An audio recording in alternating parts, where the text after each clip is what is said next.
Nuk u dorëzuat? Jo, mendoj që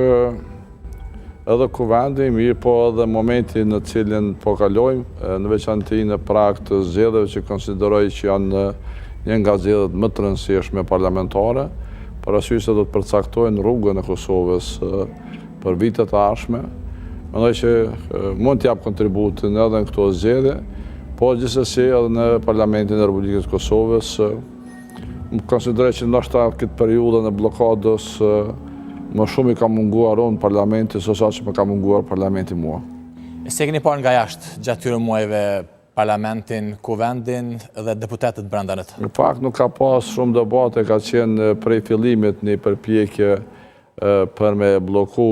funksionimin në kuvendin, për me ikë përgjegjësisë për mungesën e numrave për krijimin e qeverisë, ose mungesës së vullnetit dhe dëshirës për me e kriju qeverinë. Unë që ishte besoj në muajin maj kam pa disa deklarime që zgjedhjet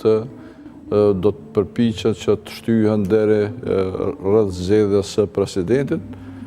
ose presidentes për shkak të koalicionit që e kanë pasur të përbashkët edhe Albin Kurti dhe Vjosa Osmani. Unë mendoj që mund të ketë edhe befasi edhe deri në ditë. Ashtu doli? Ashtu doli sepse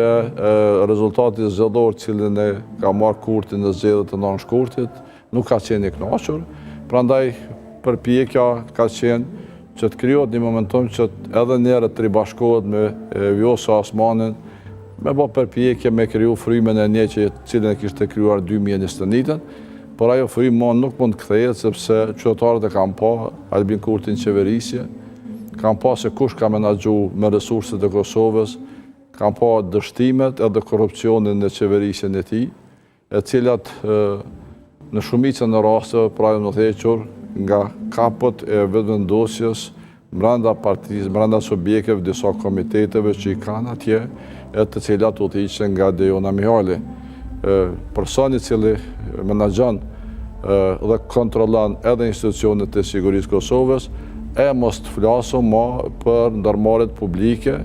ku ajo i ka ftuar kryeshefat ekzekutiv ndërmarrjeve publike që të shkojnë në zyret e vetëvendosjes të raportojnë ato çfarë kemi parë me Nagib Krasniqin, cilët i thot edhe me kapel me shku në zyre, pra ja tregon edhe në formën se si me shku në zyre, pra në shtrim total e një kryeshefi i cili do duhet të ishte i pavarur punën e tij, të raporton të institucioneve përkatëse, bordit dhe qeverisë, e jo një person i cili udhëheq komitetet politike në një parti politike. Po thoni që e keni paralajmëruar që në maj pra se do të ndodhë kjo, pra që do të shtyhen zgjedhjet deri në fund vit, ose mundësia që të ketë edhe një parë zgjedhje tjera pastaj në pranverë për çështjen e presidentit, presidentes, a sa keni thënë këto edhe partisë? Po, kemi diskutuar dhe këto mirë, po Partia Demokratike konsideroj që është sjellë në mënyrë